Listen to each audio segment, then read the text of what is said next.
Já estamos de volta com o Gazeta Entrevista. Agora eu quero dar um recado para você que é empresário, você que tem um negócio e quer expandir seus horizontes. Eu vou falar do Fast Media da TV Gazeta. Nunca foi tão fácil colocar sua marca na maior audiência da televisão acreana.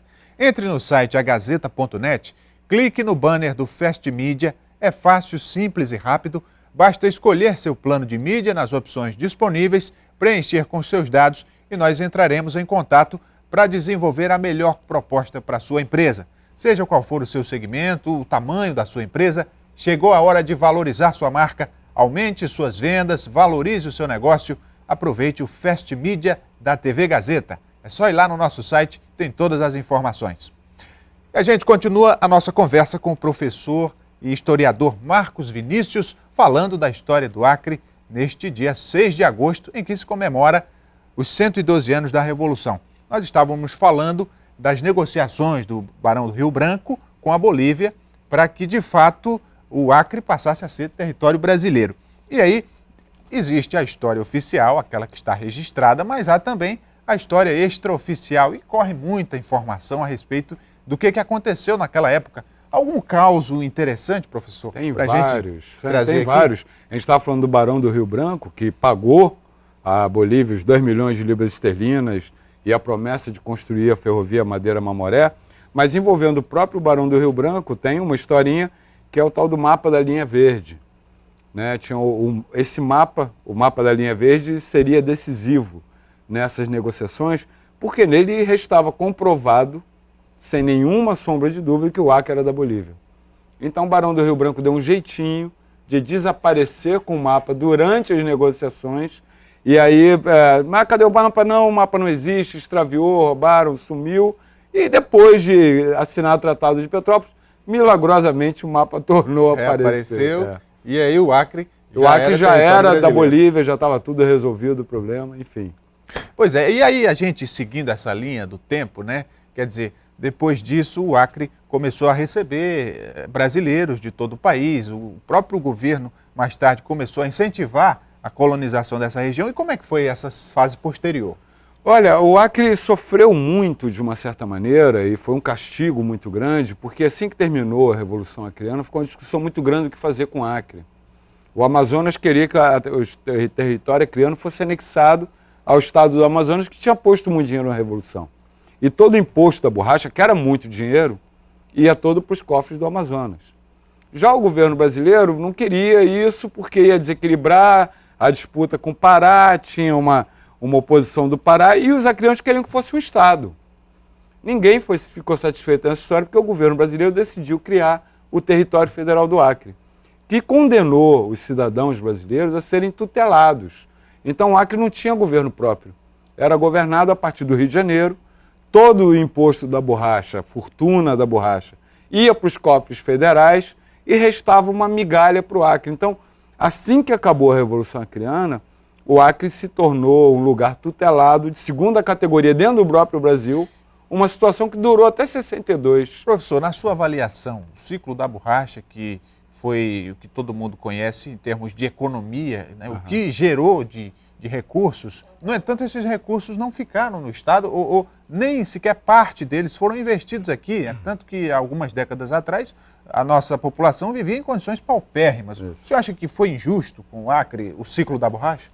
Olha, não o ciclo da borracha em si, porque o ciclo da borracha tinha suas características, estava inserida na economia internacional. Foi a valorização da borracha na Revolução Industrial, que acontecia na Inglaterra, nos Estados Unidos e outros países da Europa, que fez com que o ciclo da borracha surgisse. O problema é que houve uma taxa baixa de investimento na própria região.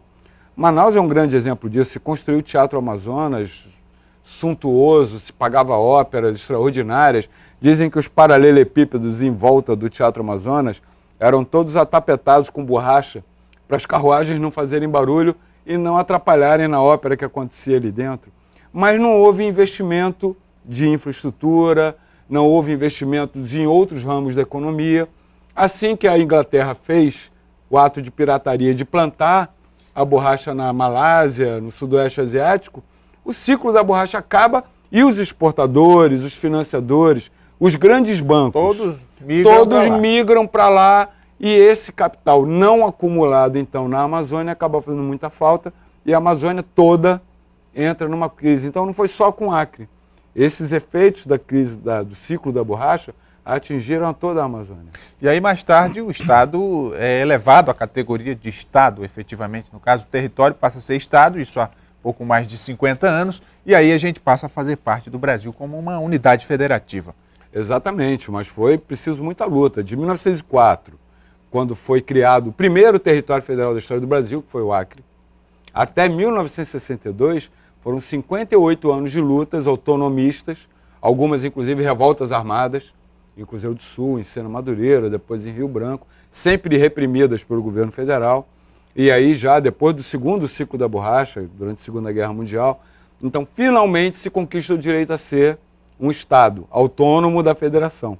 Com 2 anos depois, feita a primeira eleição direta para governador, que elegeu o cruzeirense José Augusto de Araújo, vem a ditadura militar e o Acre passa mais 20 anos sem democracia. Então, democracia mesmo, Estado de Direito pleno, os acreanos tiveram 2 anos, 62 e 64, e depois de 1982 para cá, quando aí todo o país voltou ao regime democrático. Né? Ou seja, temos 34 anos de Estado de Direito pleno e de democracia ativa para o cidadão. E se a gente for analisar a história, né, o passado e o presente, fazendo um paralelo, na sua opinião, o que está presente hoje dessa história da Revolução, das nossas origens, o que marcou profundamente o Acre como uma identidade, digamos assim, imutável?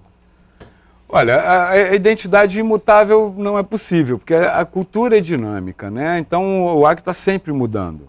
Mas eu acredito que ao longo de toda a história do Acre, essa característica de resistência, de querer determinar seu próprio destino, ficou marcado desde a época da Revolução Acreana. Né? Não é à toa que os acreanos gostam tanto de dizer que o Acre é o único estado que é brasileiro por opção. Porque Bahia lutou para se separar do Brasil, Rio Grande lutou para se separar, São Paulo lutou para sair do Brasil, e o Acre foi o único que lutou para fazer parte do Brasil. E isso ficou tão marcado que em outros momentos, como na época do território federal, o pessoal lutou bravamente no movimento autonomista para garantir essa cidadania plena. Como nos anos 70, quando a ditadura militar quis mudar completamente o perfil da ocupação, tirando a floresta e botando basicamente a pecuária, novamente teve resistência. Então, essa luta acreana pelo direito à autodeterminação é uma característica fundamental das culturas todas que se desenvolveram, sejam do Juruá, nos diversos vales, porque existem diferenças culturais grandes, e hoje é um estado multicultural, porque tem 16 etnias indígenas convivendo. Então, é um estado com uma grande biodiversidade e, por isso, muito valioso do ponto de vista do planeta hoje, e é também um estado com uma sociodiversidade muito grande. A gente tem aqui várias características, vários traços culturais, mas todos eles reunidos dentro desse sentimento de acreanidade, de pertencimento a esse lugar. Na história atual, né, nos dias de hoje, a gente percebe uma tutela do Estado, né, a presença muito forte do Estado na sociedade, né, muito embora em épocas passadas o Estado não esteve tão presente, mas hoje a gente vê que o Acre foi institucionalizado de fato. E aí eu pergunto, essa autodeterminação que a população sempre demonstrou, né, e a tutela do Estado, como é que o senhor vê essa relação? Olha, você tem momentos de maior avanço e momentos de maior presença do Estado. Essa condição de território federal foi muito maléfica para o Acre, porque os governadores vinham nomeados pelo presidente da República sem nenhuma relação com o Acre, faziam o que queriam e depois iam embora. Daí aquela frase, chegou puxando a cachorrinha, mas saía daqui com as malas abarrotadas, né? Então, isso fez com que a presença do Estado realmente ficasse muito forte. Mas você veja, desde que o Acre se tornou Estado, todas as vezes que os acreanos foram às urnas eleger seus governantes, eles sempre elegeram acreanos. O povo acreano nunca elegeu um não acreano, alguém que não tenha nascido aqui, como governador do Acre. nesses 34 mais uma anos, prova mais dessa uma vontade prova de dessa se vontade. autodeterminar. Exatamente. Da necessidade de, nesses 112 anos de história, garantir pro. Qual foi o lema do Zé Augusto, como ele se elegeu governador? Ele disputava com Guiomar Santos, que era um grande político, o cara que conseguiu transformar o território em Estado. O lema da campanha dele era o Acre para os acreanos. Então essa vontade de se autogovernar sempre foi muito presente. E é isso até que serve de contraponto à presença muito forte do Estado. Esse Estado se tornou muito presente por conta mesmo dessa condição de território federal, tutela, e também de uma economia periférica por conta da crise da borracha. Ainda hoje, a presença do Estado na economia é muito forte. Mas com o advento da democracia, a sociedade passou então a ter mecanismos para filtrar e diminuir essa importância, esse peso do Estado na vida da sociedade. E colocando tudo isso em perspectiva, como é que o senhor enxerga o futuro do Acre no aspecto cultural, histórico, econômico, social? Olha, o Acre avançou muito nos últimos anos, né? O Acre saiu das páginas policiais para ir para as páginas de opinião da mídia nacional e internacional.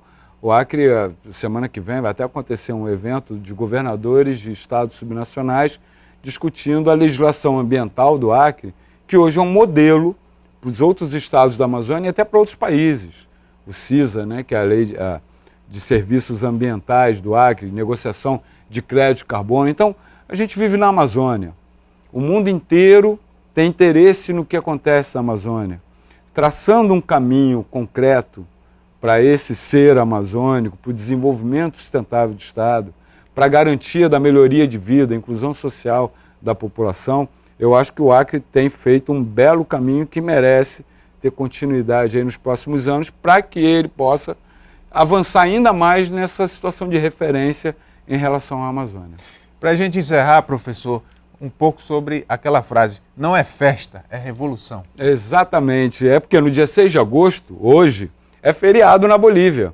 É o dia da independência deles, é o nosso 7 de setembro, para os bolivianos. E por isso Plácido Castro escolheu esse dia. Bom, os bolivianos vão estar fazendo festa, a última coisa que eles vão esperar é que serem atacados. Quando o Plácido bate na porta do intendente boliviano lá em Chapuri, o cara vem 5 horas da manhã, meio borracho ainda, tinha tomado todas.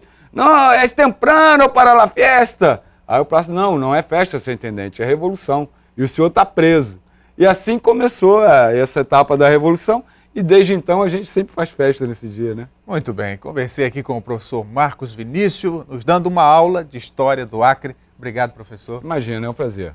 O Gazeta Entrevista de hoje fica por aqui, agradecendo a sua audiência. Para você, uma ótima noite, um forte abraço, até amanhã.